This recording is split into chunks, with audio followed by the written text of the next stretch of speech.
Well, hello, Arizona. It's great to be here. Nice to win the election. That's very nice to win. And I want to wish everybody a very Merry Christmas. They don't say that too much anymore. We say it. And when I had all that smoke backstage, I said, hey, are there any steps in front of me? I don't want to go down. I go down, that would not be good. We don't want to do that, nice and slow. But I just want to thank you. What a beautiful production this is. What a great job the whole group does. And it's been amazing. Turning Point's been amazing. And it's really been tremendous numbers of American patriots. It's really been great. And you saw what happened last month. And we had Turning Point's grassroots army. It's an army. They turned out to vote. And they voted in record numbers. And everybody else voted in record numbers, too, I have to tell you. And we did something that was really epic. We won a battle that a lot of people thought was very hard to win, you know, too big to rig. Remember what I said, too big to rig? We make it too big to rig, we're gonna win. And it really was one of the great political victories in the history of our country, and that's good. They said one of the very big radical left newspapers said the most consequential election in the last 129 years. And I said, couldn't they have made it a little bit longer than that? You know, 129 years, but that's pretty good. But we won, oh, it's so nice. We won the popular vote by a lot, by millions and millions. And I used to hear in the first one, we won and we did great. And they always would say, while he didn't win the popular vote, he won the electoral college. You know, they'd say that low. But we actually did very well then, but we did really well the second time. And this time, we said, to hell with it. We've got to just blow them away. And that's what we did. We blew them away. So we won all 7 swing states. Remember, they were saying, well, you know, we did very well in early voting, so we didn't have to win too much, because we were way ahead. But they said, well, he only has to win 2, but we won all 7. Can you believe it, huh? We won all 7. And we carried the great state of Arizona, something not easy for a Republican to do, but it was easy for us to do. And we had more than a 6-point landslide. That's called a landslide here. And not only did we reclaim the White House, we also took back the U.S. Senate. And we won the largest popular vote majority for House Republicans in a presidential year since 1928. That's a pretty good thing. And I want to express my tremendous gratitude to Charlie Kirk. He's really an amazing guy. Amazing guy. And his whole staff for their relentless efforts to achieve this very historic victory. It's such a great honor. It's not my victory, it's your victory. It's a great honor. Man, we worked hard on this. We knew bad things happened in 2020. And if I didn't know that we won in 2020, I wouldn't have done this, because it would have been like the ultimate poll, right? But we won by a lot. And this time we said, look, now we got to really win by, and we won by so much, they just, you know, they threw all their placards. They wanted to protest. They were all set. And at about 9 o'clock, they said, man, this guy's killing us. They threw the placards. They went home, and we had no riots. We had no anything. It was a beautiful thing to watch. They just said, we lost. And we want to try bringing everybody together. We're going to try. We're going to really give it a shot. The thing that brings people together is victory. It's winning. And we had that for much of my first year. We had the greatest economy in history in our first term. We can now call it a first term. We had the greatest economy in the history of our country, maybe in the history of any country, frankly. And we did things that nobody could have done, and we're going to do them even better now. We're going to be drilling, as we say, drill, baby, drill. We're going to drill, baby, drill. But we're going to be doing a lot more than drilling. But I also want to give a very special thanks to everyone at Turning Point Action who outworked and outsmarted, always outsmart. You gotta be smart too, and outorganized the radical left opposition. We had very strong opposition, not in terms of numbers, but I will tell you, something's happened, because that was a big defeat for them. Nobody expected the numbers.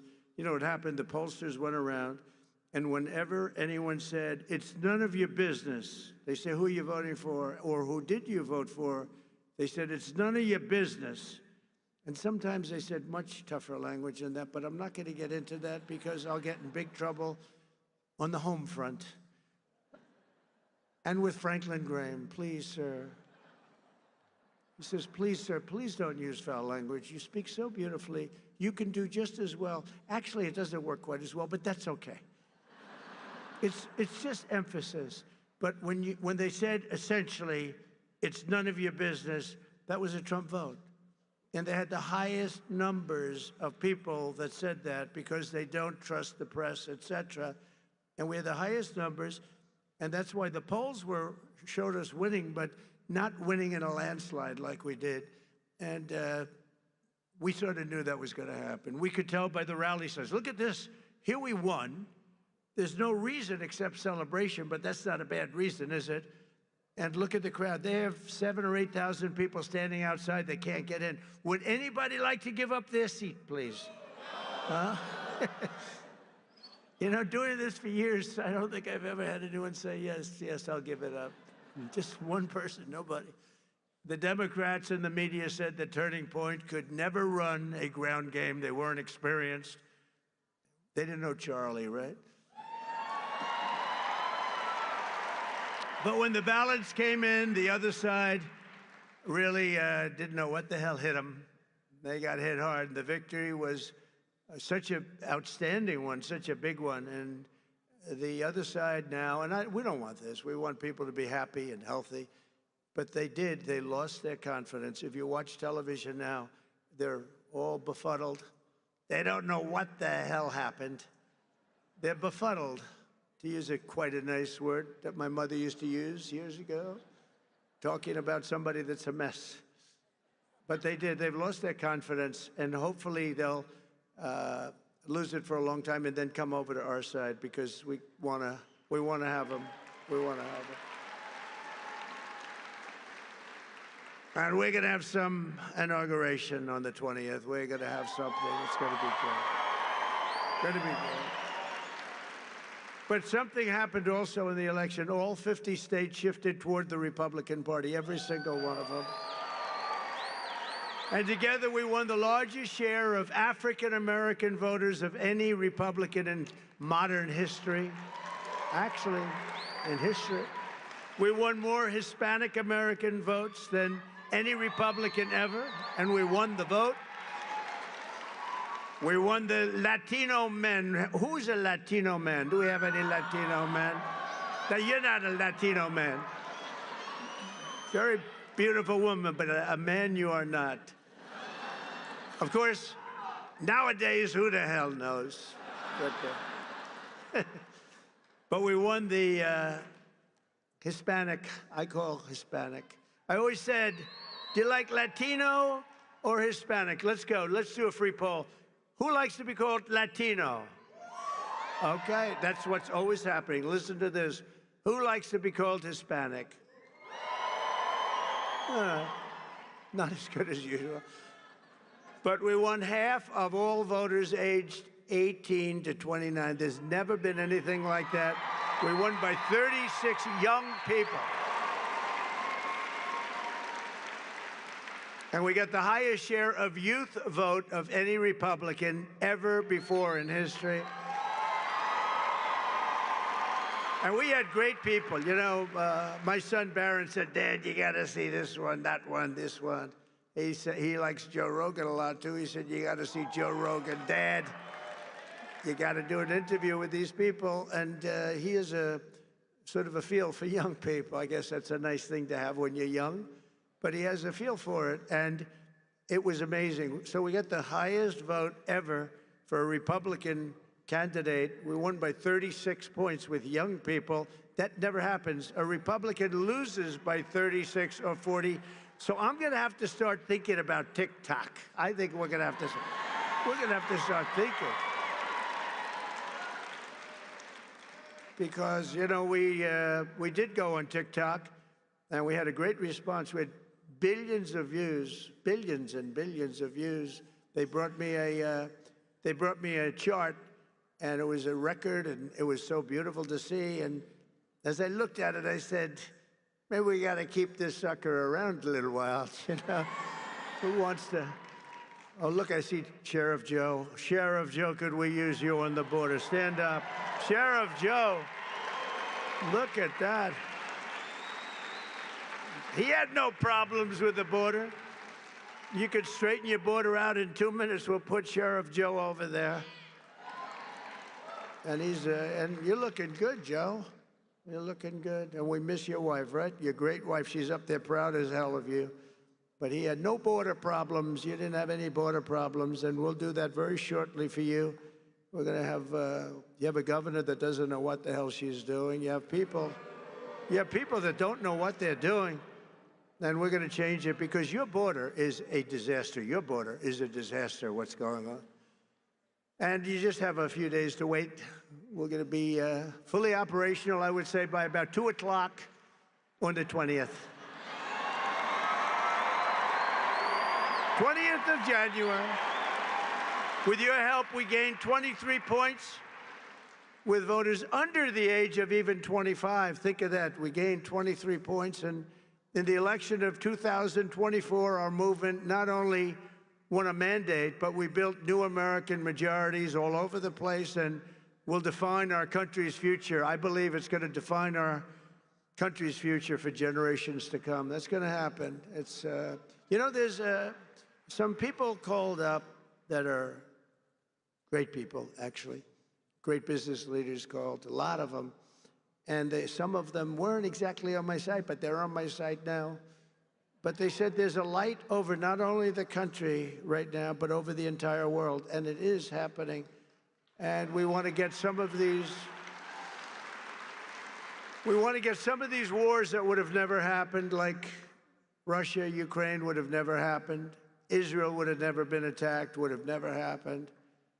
We wouldn't have inflation.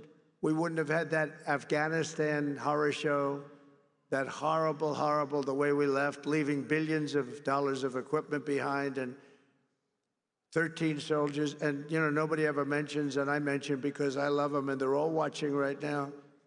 48 soldiers that were horrifically injured. Nobody ever, they lived, and they don't talk about them, but these are incredible warriors that were hurt so badly with the legs and the arms and the face, and hurt so badly. 48 of them. And we love you. You're listening, and we love you. We're not forgetting you.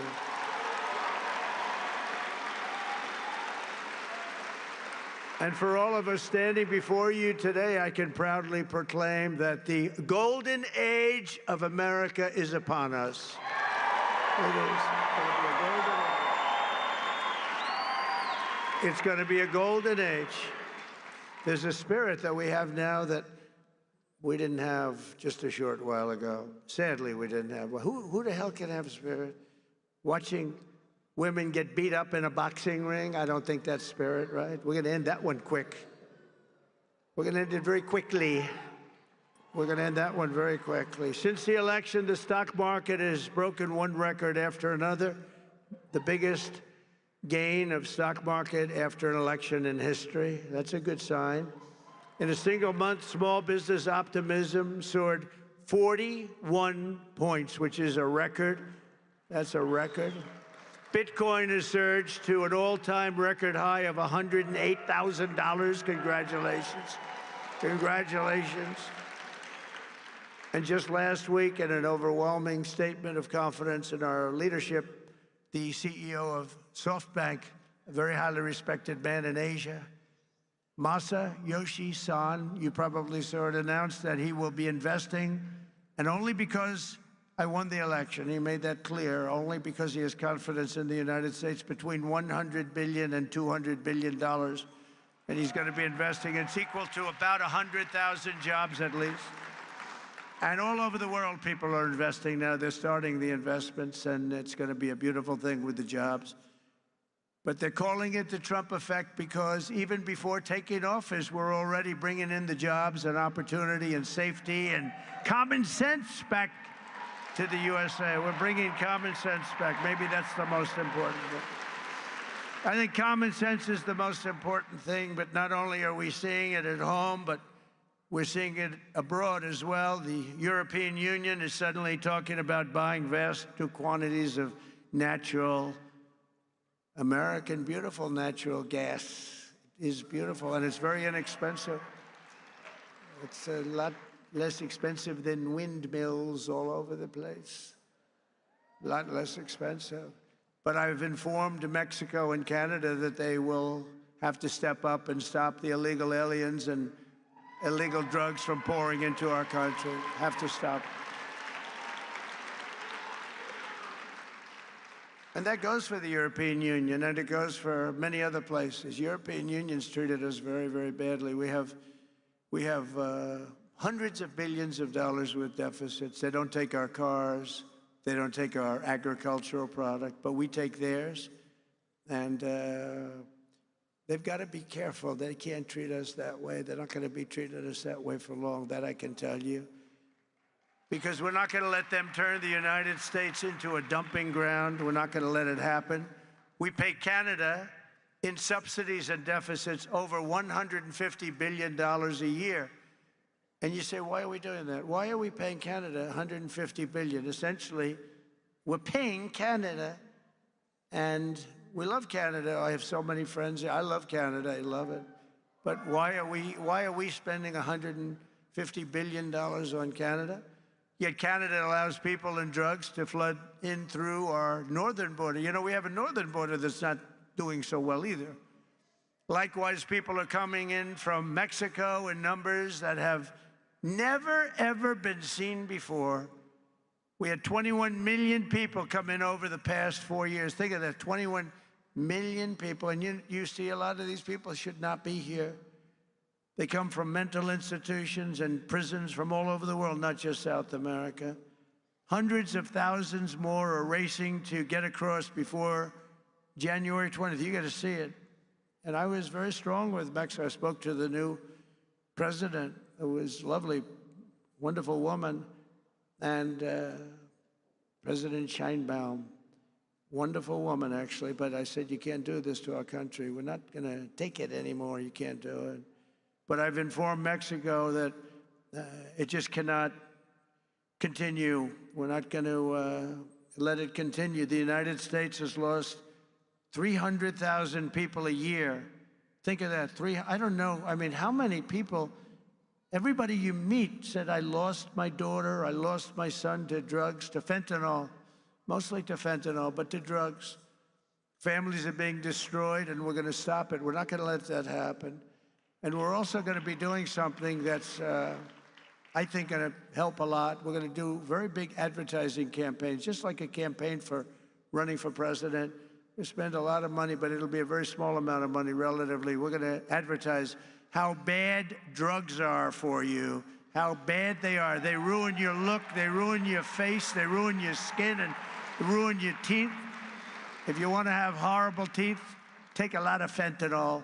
If you want to have skin that looks so terrible, take fentanyl. We're going to show what these drugs are doing to you. Nobody's done that before, and we're going to do it. And that is, it's going to be like running a political campaign, just like running for president, just like we just did. We had some pretty good ads, right? We explained what these people have done, how they're destroying our country. I mean, who would let millions of people pour in from prisons and jails and mental institutions, and I always say insane asylums? You know, the press gave me a hard time because sometimes I'd use the word, a name, Hannibal Lecter. They said, why does he mention Hannibal Lecter? That has nothing to do with it. Why would he? I mean, are they stupid? The fact is that we don't want Hannibal Lecter. You know what that is? Silence of the Lambs. We don't want Hannibal Lecter, Dr. Hannibal Lecter in our country, do we, huh? And you know what happened when they went to the voting booth? Or, unfortunately, if they signed their mail-in ballot, but we got by it. We got to change all of that stuff. We got to have great, fair, confident elections. But when they went into the booth or they signed their ballot, they said, Hannibal Lecter, that's a bad guy. We don't want him here.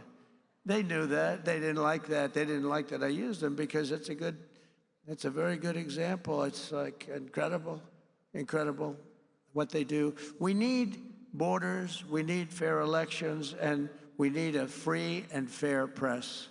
And we're going to try getting all of them. As another example of the things we're doing and looking at, it's such a terrible thing is happening.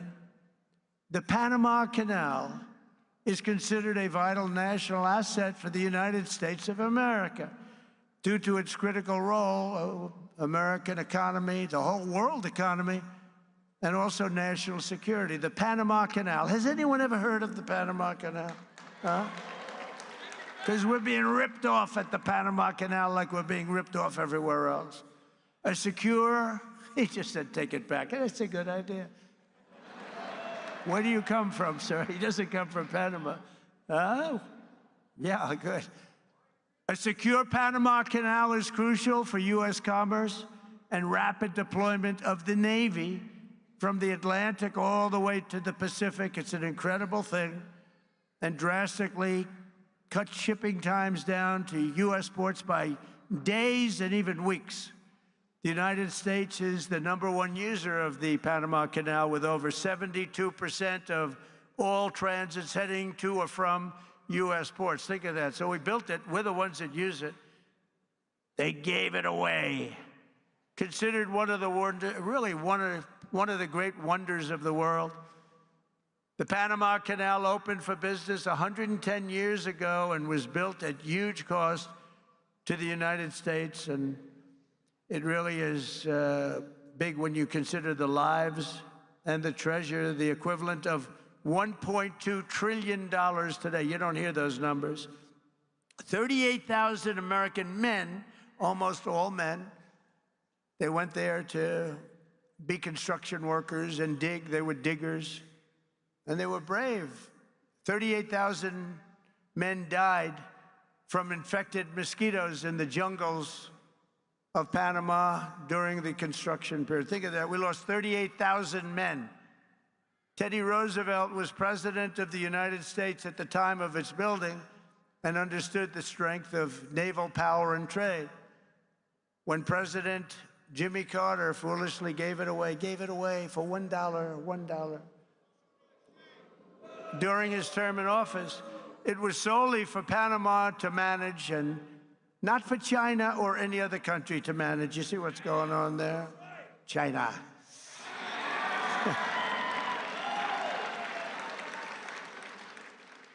It was likewise not given for Panama to charge the United States, its Navy, and its corporations doing business within our country exorbitant prices and rates of passage, which they do. They charge us like it's a disgrace. Our Navy and commerce have been treated in a very unfair and injudicious way. The fees being charged by Panama are ridiculous, highly unfair, especially knowing the extraordinary generosity that has been bestowed to Panama, I say very foolishly, by the United States. This complete ripoff of our country will immediately stop. It's going to stop. The United States has a big and vested interest in the secure, efficient, and reliable operation of the Panama Canal. And that was always understood when they gave it to Panama. Can you believe that? We would never have done it if we thought what's happening now can happen, and we would never, and we will never, ever let it fall into the wrong hands. But it's falling into the wrong hands. It was not given for the benefit of others by a token of cooperation, but it was given to Panama and to the people of Panama, but it has provisions. You got to treat us fairly, and they haven't treated us fairly. If the principles, both moral and legal, of this magnanimous gesture of giving are not followed, then we will demand that the Panama Canal be returned to the United States of America in full, quickly, and without question. I'm not going to stand for it. So to the officials of Panama, please be guided accordingly. William McKinley, the 25th President of the United States, was because of the vast sums of money that he brought into our country, the person really who got us the money that President Theodore Roosevelt used to build the Panama Canal and a lot of other things. McKinley was a very good, maybe a great president. They took his name off Mount McKinley, right? That's what they do to people. Now, he was a great president, very good president at a minimum. He was a very good businessman. He was a businessman, then a governor, very successful businessman, and then he ran for president, and he won. And he was able to use business principles, and he was a strong believer in tariffs. And we were actually probably wealthiest of any time, relatively speaking, at any point in the history of our country. In the 1890s, we were so wealthy, we had commissions set up what to do with all the money that we were taking in. We had no income tax, we only had tariffs. I consider that to be the most beautiful word in the dictionary. But President McKinley was the president that was responsible for creating a vast sum of money in the United States that Teddy Roosevelt then spent. So let's say they were both excellent presidents, but McKinley did that, and that's one of the reasons that we're going to bring back the name of Mount McKinley, because I think he deserves it. I think he deserves it. There are lots of things we can name, but I think he deserves it. That was not very gracious to somebody that did a good job, and as you know, he was assassinated. He was assassinated. We have accomplished so much in just 47 days since the election, but that's only the beginning of what we will achieve together as the 47th President of the United States of America. Over the past few weeks, I've nominated an all-star cabinet of some of the most fearless, determined, and brilliant individuals ever to step forward for public office. And we're getting great reviews, I have to say, and they're all doing well. But we're getting fantastic reviews on the people that we chose. It's we chose, because I wouldn't choose them if I didn't think you liked them. I don't have that kind of courage. You like every one of them, and everybody. I mean, people are amazed at the quality. Our Secretary Scott of the Treasury is central casting, the whole group. But to get wokeness out of our military and restore the unquestioned strength and fighting spirit of the American Armed Forces, I've appointed Pete Hegseth to be our next Secretary of Defense.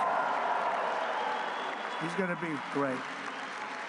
You know, I've interviewed with him a lot on Fox, and all he ever wanted to talk about was the military, including when we weren't on. He'd talk about the military. He'd talk about how unfairly our soldiers were treated. Can I give a pardon to this one or that one who was treated so unfairly? They teach them to be fighting machines, and then when they fight, they want to put them in jail for 35 years. And he was very strong on that. That's all he wanted to talk about, really, and it just seems so natural to me. Plus, he had a great education, went to Princeton and Harvard, was a tremendous student, and he's a very vibrant, strong guy. I think he's going to be great. He's doing well to make our intelligence community respected even more. I don't even think the word even is right, because we had some bad years with these people. But we're going to do something. We're going to stop looking at all of these horrible foreign wars that we've gotten ourselves through stupidity. We're in wars at countries that nobody ever even heard of before. And we're going to be smart. We're going to be guided by strength. And we're going to have peace through strength like we had. I had no wars other than I wiped out ISIS. We wiped out ISIS in a small fraction. They said it was going to take 5 years. It took 4 weeks. We have a great military, not the ones you see on television, the real generals, but I've nominated Tulsi Gabbard as our Director of National Intelligence.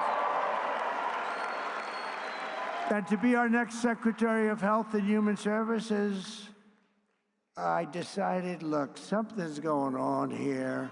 When you look at like autism from 25 years ago and you look at it now, something's going on, and I nominated Robert F. Kennedy Jr.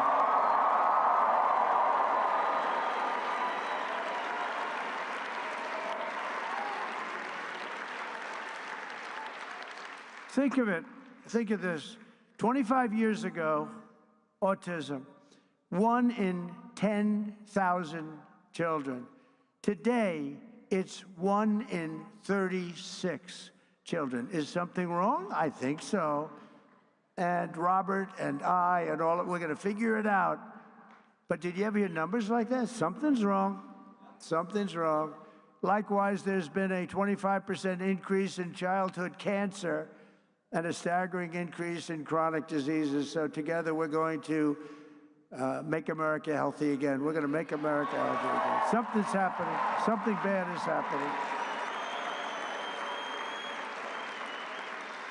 And to end the weaponization of law enforcement and restore fair, equal, and impartial justice, we will have an outstanding new Attorney General in Pam Bondi. She's fantastic. She is fantastic. Known her a long time. And I'm very pleased to report that Christopher Wray is on his way out. He's resigned. And he will soon be replaced by our next FBI director, somebody who I think is going to be one of the greatest, maybe the greatest director of them all, Kash Patel.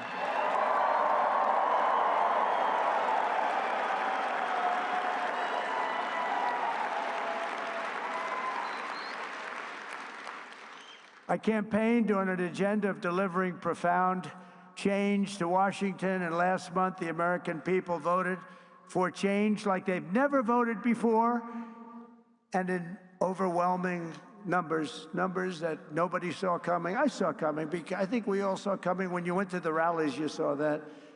We'd have, like we had in New Jersey, 107,000 people, and they'd go out the next day and they'd have 30 people, maybe 40 if they were lucky. And then I heard how it was going to be a close race. I said, why is that? Why is that? I don't quite get that. But now the Republican Senate majority is working very hard to confirm my nominees, and we appreciate it. And with the help of this dream team cabinet, and we have so many others I won't bother mentioning, but you know every one of them, we're going to embark on the most exciting and successful period of reform and renewal in all of American history. We're going to do something that's going to be really, really special. You're going to be so happy. And as you know, I made a series of big day one promises in my campaign. You know them just as well as I do. And 29 days from now, I intend to keep those promises to the American people. And just as we did 4 years ago, my administration will live by the motto, promises made, promises kept. We did keep our promises.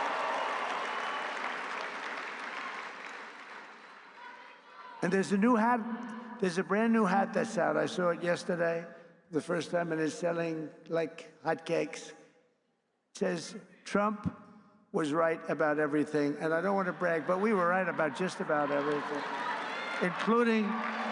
including foreign policy, these crazy wars that we're in. One of the things I want to do, and quickly, and President Putin said that he wants to meet with me as soon as possible. So we have to wait for this, but we have to end that war. That war is a horrible, horrible, the soldiers, the number of soldiers being killed, it's a flat plane, and the bullets are going, and there's powerful bullets, powerful guns, and the only thing that's going to stop them is a human body. They go dead flat land. Nobody's ever seen anything like it. Millions of soldiers have died now, millions. We're seeing numbers that are just crazy. Got to stop it. It's ridiculous. Would have never happened if I was president. That war would have never happened.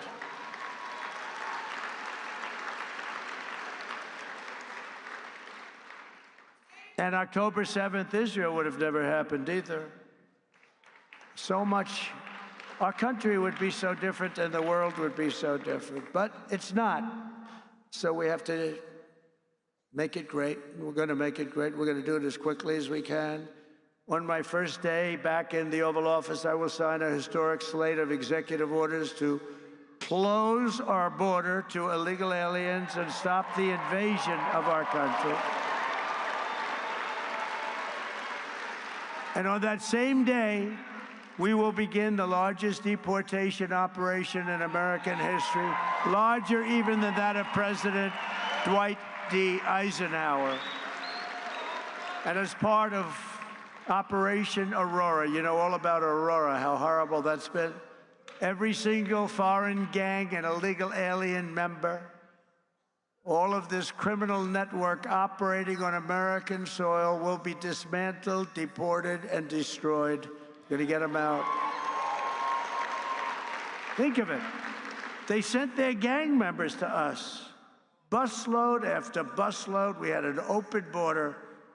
They're gang members, they're drug dealers, they're drug addicts. People that were sick, people that were healthy and strong. What the hell was that? You get the little yips up here every once in a while. I wonder why. It was a strange sound. I've heard some very strange sounds. Every foreign gang member will be expelled, and I will immediately designate the cartels as foreign terrorist organizations. We're going to do it immediately. And we'll unleash the full power of federal law enforcement, ICE, Border Patrol. How good is, by the way, how good is Tom Homan, right?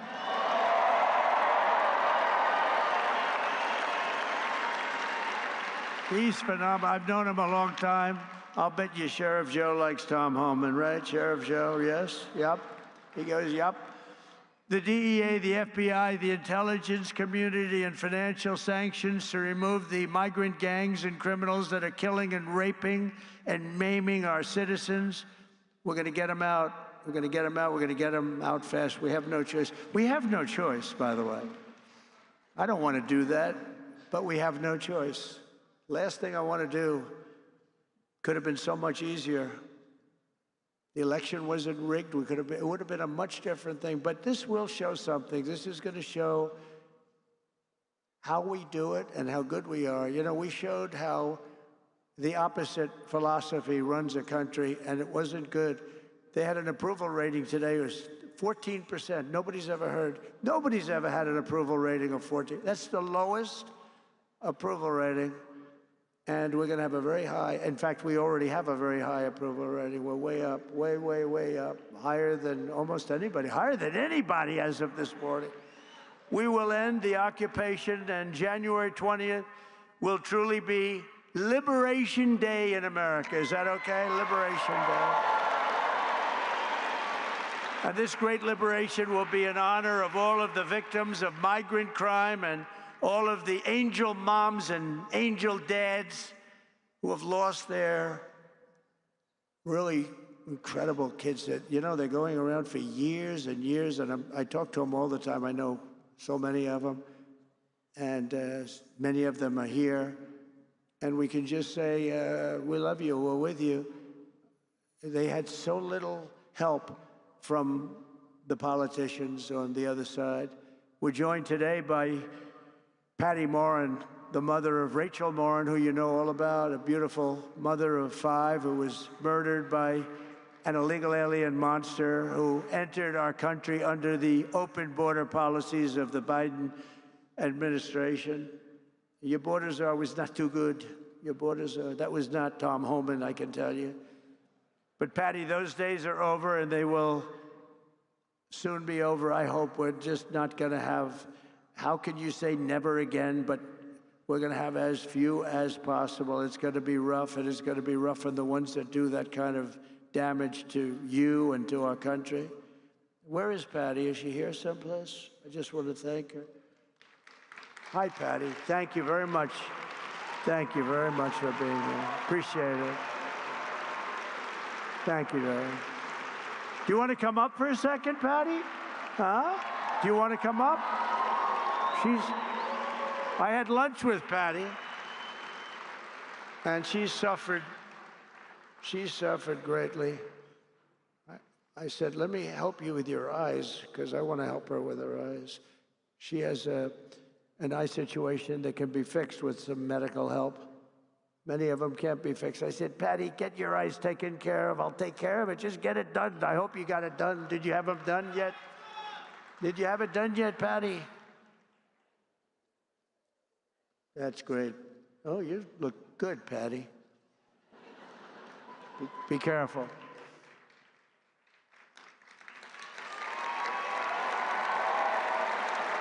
Did you have your eyes done yet, Patty? You get them done, okay?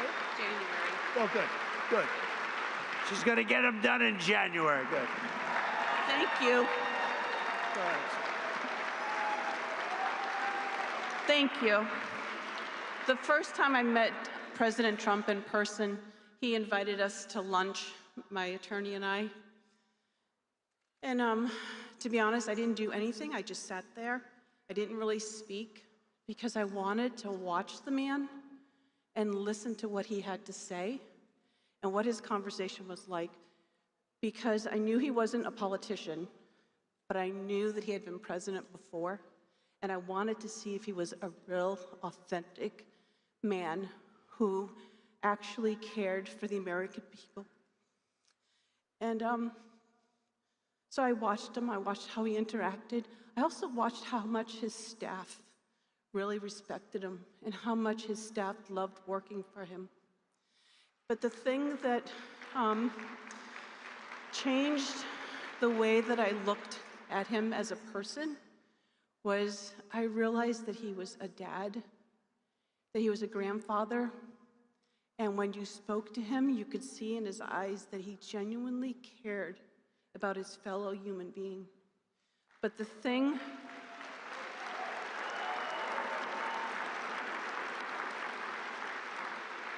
I appreciate the most is that he heard the cries of a mother, and he cared, and he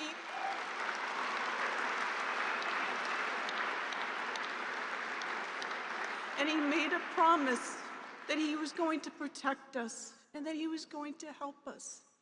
And that's all you can ask from your president, but also just from a fellow human being.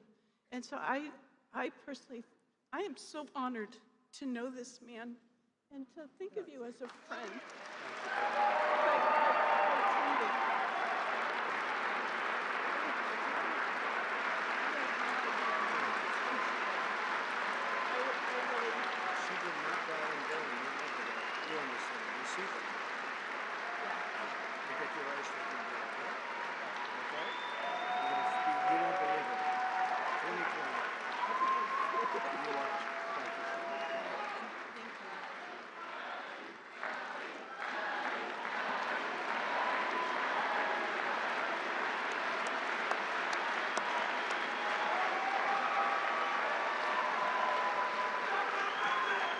Thank you very much. She's been through hell. Who wouldn't be? I mean, so many people, so many, I call them angel moms, and they go through hell. And many of them say it doesn't get any better, but we have to hope it does get better. Also with us is a very special guy, the president of the National Border Patrol Council, Paul Perez. He's incredible. He's doing a fantastic job, and he wants to do the job right. Hey, Paul, come on up here, Paul, quickly. Paul, in 1 month, the Patriots of Border Patrol will once again have a president who will back you and will have you, and we're going to work together as we have done in the past. You know, we had the safest border in the history of our country. And you remember the famous sign that I pulled down? That sign was about how good the border was. I haven't used that sign much lately. Well, we won, so I guess I don't have to use it, but we really do have to use it, because the fact is that we have to have strong, safe borders, and we have to have men like this and women who are doing an unbelievable job. I've gotten to know a lot of them. I'll tell you what, they're tougher than I am. I don't want to mess with them, right? But this man has done as the head, and also replacing a very good guy. We know that, right? And he's going to have a good life, I hope. He's going to, because he was a very special guy, and you're a very special guy. Say a few words, please, Paul. I mean, we're back. America is back. The strength and security that Donald Trump brings to the White House is what we've needed. He's done it before, he's gonna do it again. We're gonna make all of these communities safe. And like Tom Homan said, if you're not gonna help, get the hell out of the way. Donald Trump is by far the best president in the history of this country, and he's gonna show everybody exactly why. Thank you.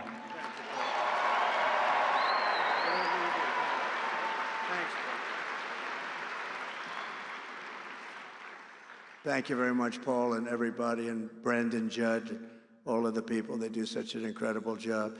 We're also pleased to be joined by a man who just also, we really did well in Texas. And I heard Ted's speech. And he can come up and speak more if he wants, or he can just, you know, Ted's going to be going to a big event in a little while. Where's Ted Cruz? Is he here? He's here someplace. Ted? Ted? Oh, oh, oh, he's in trouble. Oh. He's in trouble. No, he was here. Oh, good.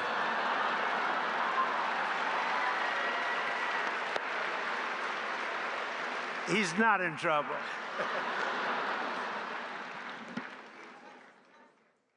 Keep Texas, Texas. Amen. And I've got to say, this election has given President Donald J. Trump, a Republican Senate and a Republican House, a clear mandate to deliver on our promises.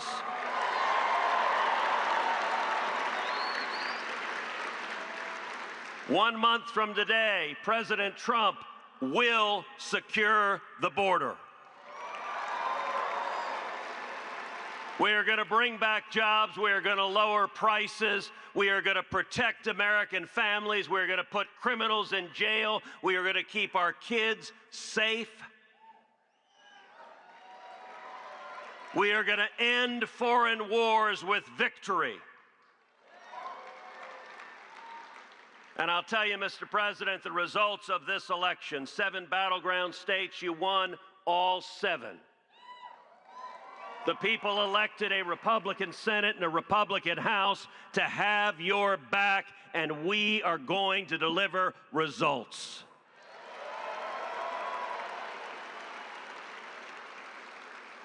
And if I can speak parochially for a minute, one of the most consequential things that happened in this race in Texas, you won profoundly in Texas, and both you and I won a majority of Hispanic votes in the great state of Texas.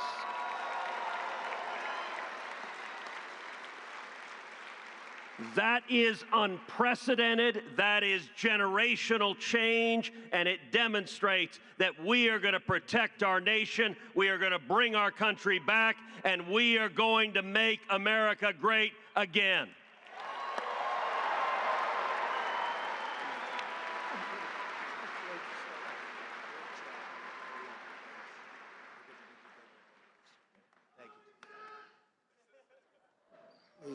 He's actually a great guy, was really out there working very, oh, I'm so glad he was here. Oh, that was an amazing moment. But we want to thank him. He had a great race and did a fantastic job against like 250 million spent against him. But Texas was very special, and it will remain very special. It's doing really excellent people, great people. And the governor's doing a fantastic job in Texas. Your senator, and Dan Patrick, and everybody's doing, Attorney General. Also, I want to bring up, if I could, or just say hello to him if he's on the outskirts, because you got a lot of people in this room. You got a lot more people outside than you have in the room. The RNC chairman, Michael Watley, who was so fantastic in what he did with Laura. The two of them were so great. Where's Michael? Come on up, Michael. Come here. This guy did some job. Thank you very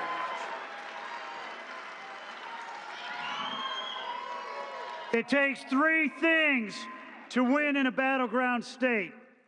Number one, you got to get out the vote. Number two, you got to protect the ballot. And number three, you have to have a great candidate who runs a great race. The people in this room helped us get out the vote. They helped us protect the ballot. We would not have been able to win all those battleground states without you. But when it comes to having a great candidate who runs a great race, there is simply nobody better ever than the 45th and now 47th President of the United States of America, Donald J. Trump.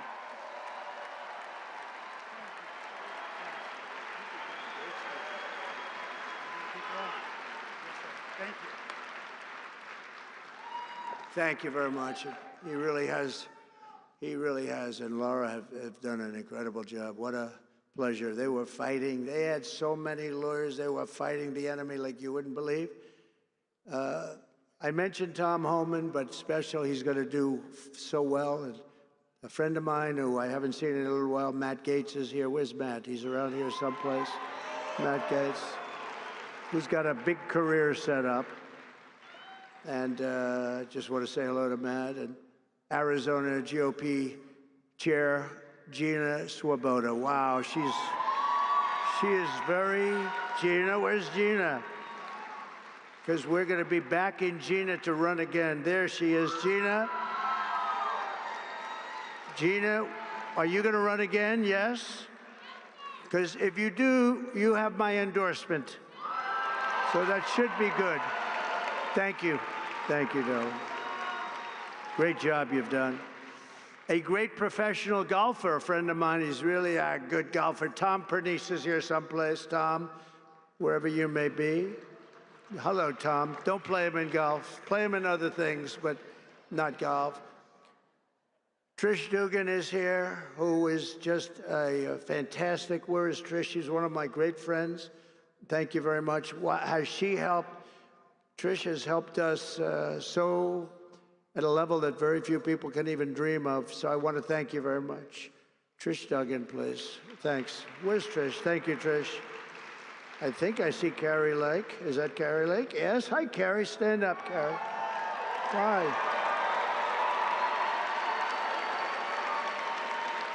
Hi. Good job. Worked hard.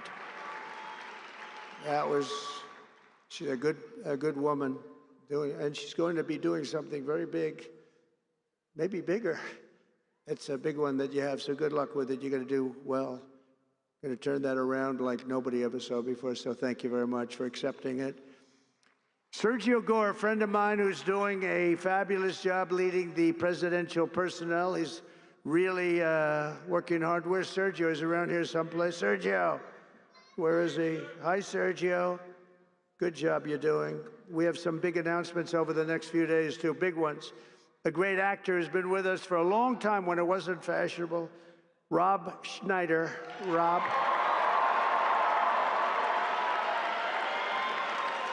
He was here with a few of his friends when it wasn't quite as fashionable, right, Rob?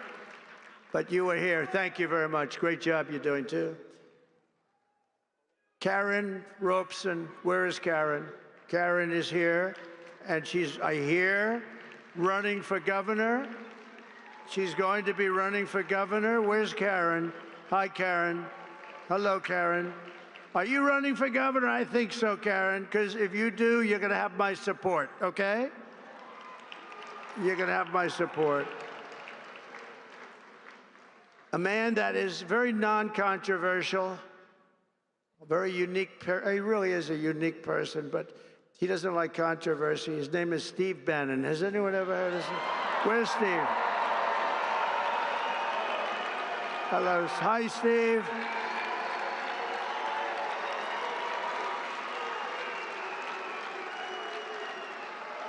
A big, powerful voice he's got. His show is phenomenal. War Room. And thank you, Steve. There's nobody like Steve. Thank you very much, Steve. And a Phoenix police officer who was shot 8 times in the line of duty, Tyler Moldovan, who I just saw backstage. Where's Tyler? Oh, he's got to be right there. There he is. Hi, Tyler. Thank you, Tyler. Hi, Tyler. Wow. Thank you, Tyler.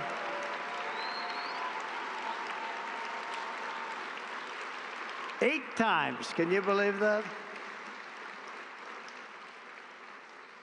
Think of that. 8 times, and he's looking great. Thank you very much. And to your family, beautiful wife. With the stroke of my pen on day 1, we're going to stop the transgender lunacy.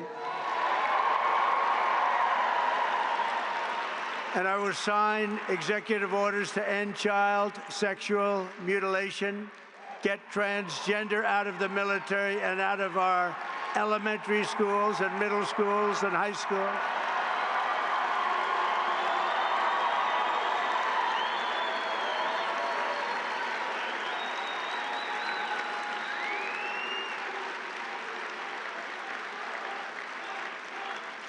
And we will keep men out of women's sports.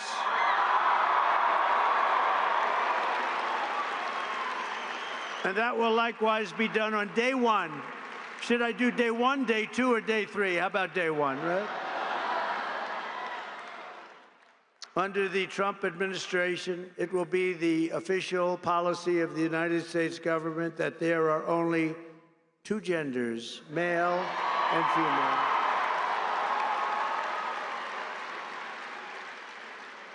Doesn't sound too complicated, does it? To rescue our economy, I will sign day 1 orders to end all Biden restrictions on energy production, terminate his insane electric vehicle mandate, cancel his natural gas export ban, reopen Anwar in Alaska, the biggest site potentially anywhere in the world, and declare a national energy emergency. And do we have great people in energy, head of energy, Chris Wright, and Doug Burgum is the interior, and I merged both of them. You know, the energy had no energy. It just had the right to do energy, and interior.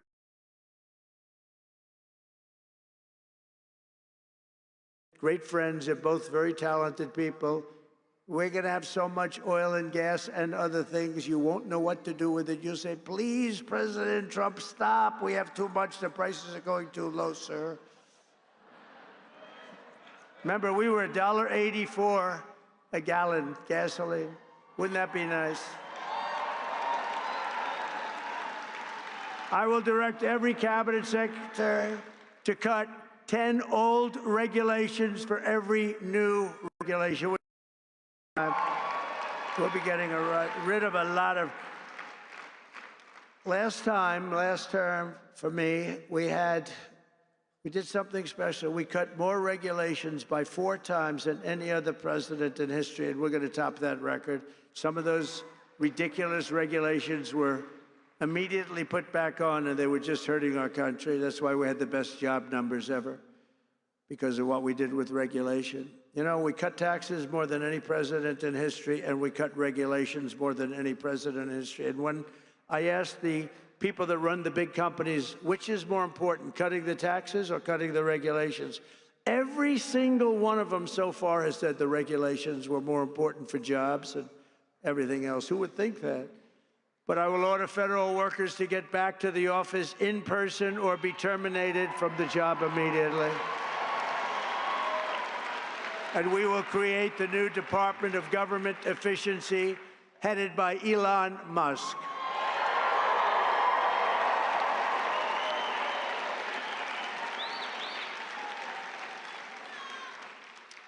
And no, he's not taking the presidency.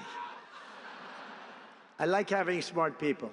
You know, they're on a new kick. Russia, Russia, Russia, Ukraine, Ukraine, Ukraine, all the different hoaxes. And the new one is, President Trump has ceded the presidency to Elon Musk. No, no, that's not happening. But Elon's done an amazing job. Isn't it nice to have smart people that we can rely on? Right? Don't we want that? He's done a great job. And I'll tell you, he landed that rocket a few months ago. It landed, it's coming down so fast, 17,000 miles an hour, he says, and coming down, it looks like it's getting ready. And then all of a sudden, the jets go on, it slows it down, then it's almost stopped it. Then it guides it over left, right, up, high, down. I said, what the hell's going on? Because nobody ever saw this before. And then it has the big gantry, very expensive. It looks like it's going to be smashed to smithereens. And then those jet engines roared from the bottom. It's coming in this way, a little hot. And the engines, blah, pushed it straight, it landed. And it was like you're hugging a beautiful baby. A baby. No, not that, baby. But it was the most incredible thing. And then he got into his car and/or plane or whatever, however he went, and he went to Pennsylvania, and he stayed up there for a month and helped us to win that state, which we won by a lot. So he was really good. And he supplied Starlink for North Carolina when they had no form of communication. They said, sir, do you know Elon Musk? Yeah. Well, we can't get Starlink. It's very hard to get. And I called Elon, we have to get some up there. You got to get some up there. And he got over 2,000 units. That's a lot. And they flooded it with Starlink, and it was so good. It saved a lot of lives, so we want to thank him. But no, he's not going to be president, that I can tell you. And I'm safe. You know why? He can't be. He wasn't born in this country. But the fake news knows that. No, he's a great guy, and we want to have him. Everybody, so many people are in this audience that have helped, so to an extent that you wouldn't believe. But we're going to bring transparency and accountability back to our government, and we'll be very soon, you're going to see it drain the swamp. We're going to be draining that swamp at levels never seen before. And I hope everybody goes home and reads the congressional report on the criminal activities of the Unselect Committee of Political Thugs, J6 Committee. What they did is so illegal.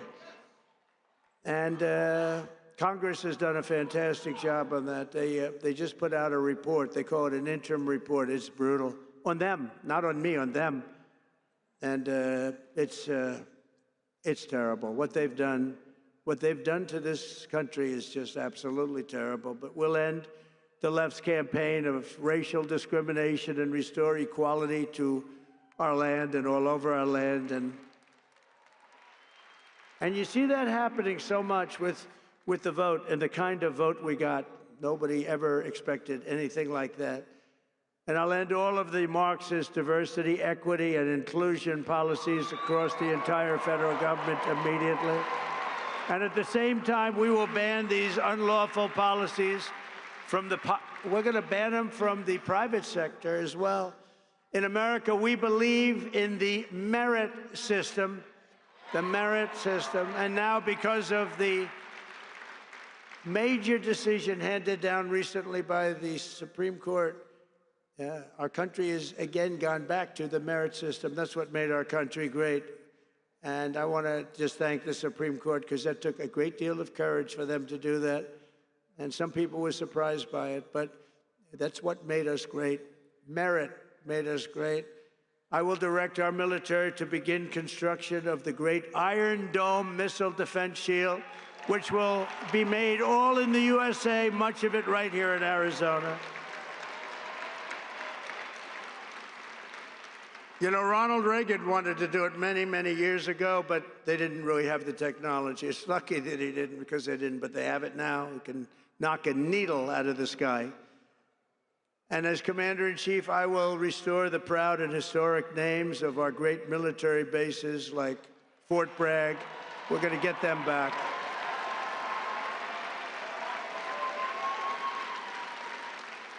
And woke has to stop, because along with everything else, it's destroying our country. We're going to stop woke. Woke is bullshit.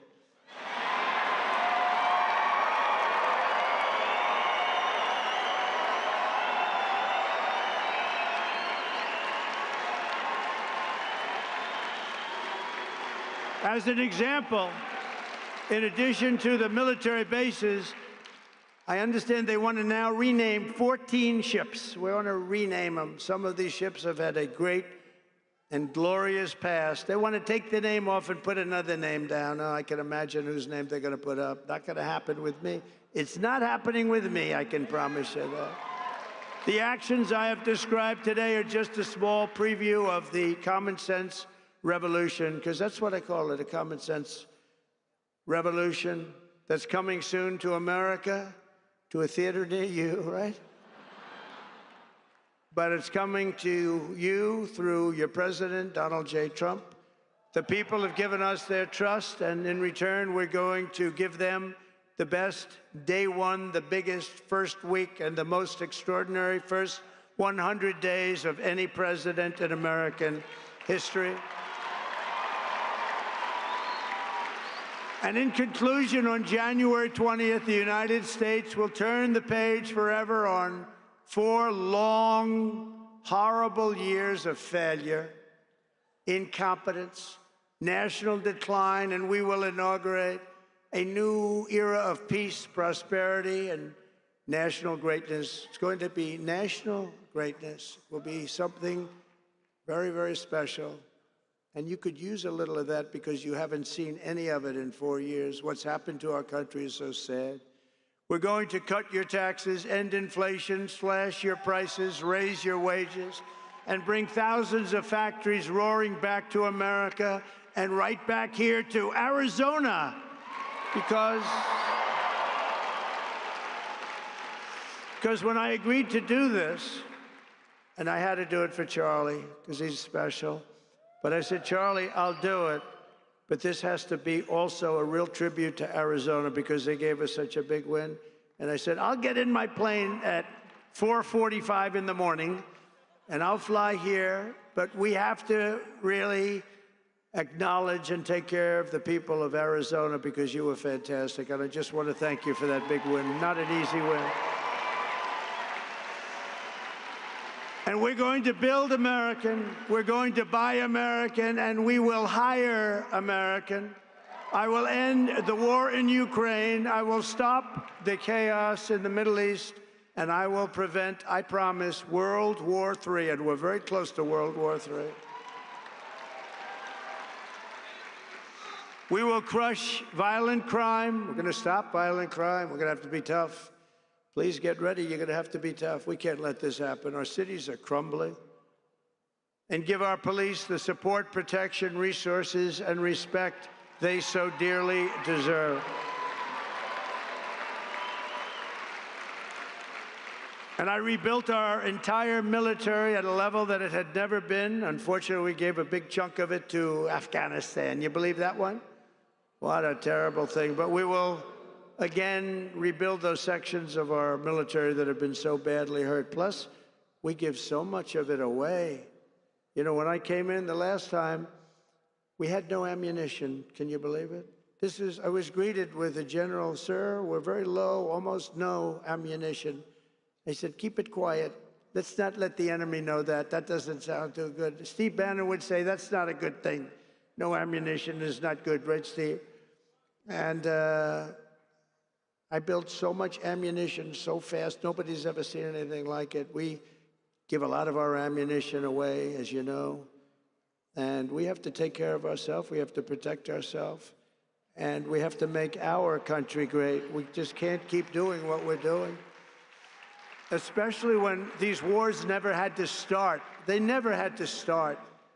We will rebuild our once great cities, including our capital in Washington, D.C., making them safe, clean, and beautiful again, and we'll do it quickly.